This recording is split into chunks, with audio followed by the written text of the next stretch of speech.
গরুর মাংসের চাপ বা মুরগির মাংসের ফ্রাই খেতে হলে ক্যাশ কাউন্টার থেকে কাটতে হবে টিকিট, তারপরে অপেক্ষা করতে হবে কমসে কম আধা ঘন্টা। ভিড় থাকলে অপেক্ষার সময় বাড়বে আরো। কেউ কেউ ভেতরে জায়গা না পেয়ে বাইরের সড়কে দাঁড়িয়ে খেতে পছন্দ করেন। বলছিলাম বগুড়ার বিখ্যাত চুন্নুর চাপের কথা। যেন চুন্নুর চাপ ঘরে সবসময়ই চাপ লেগেই থাকে।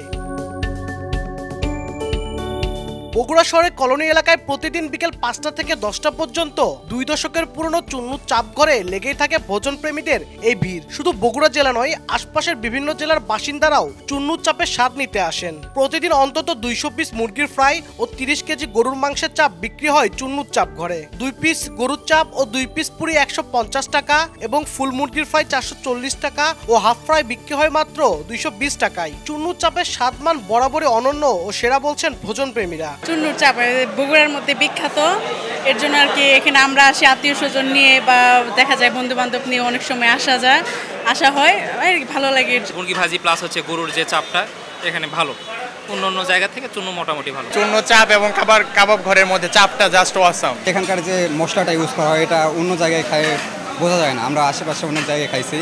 ভোজন প্রেমীদের কথা মাথায় রেখে স্বাদ ও গুণগত মান বজায় রেখে মুখরোচক খাবারগুলো তৈরি হয় বলে জানান সংশ্লিষ্টরা। ব্যবসার বয়স প্রায় 20 বছর। আগে এত নাম ডাক ছিল না, আর আমাদের গত 10 বছর ধরে আমাদের নাম ডাক।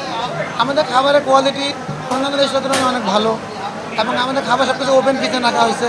রান্না মানুষ সবার সামনে হয়, সব কাস্টমার চোখে দেখে পরিষ্কার পরিচ্ছন্ন বিষয় কেমন কী আছে, খাবারের কোয়ালিটি কেমন আছে, কাস্টমার দেখে সন্তুষ্ট।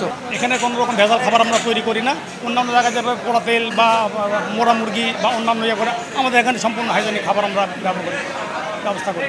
আমাদের মশলাগুলো থাকে সব সম্পূর্ণ আপনার কোনো রকম ভেজাল ছাড়াই। আর কাস্টমার সন্তুষ্টি, দামে কম পাচ্ছে তারা। আর আমরা দীর্ঘদিন এটা নিয়ে আমরা কাজ করছি। বগুড়ার চুন্নুর চাপ ঘরে প্রতি মাসে অন্তত 20 লাখ টাকার খাবার বিক্রি হয়। আব্দুল আউয়াল, সময় সংবাদ, বগুড়া।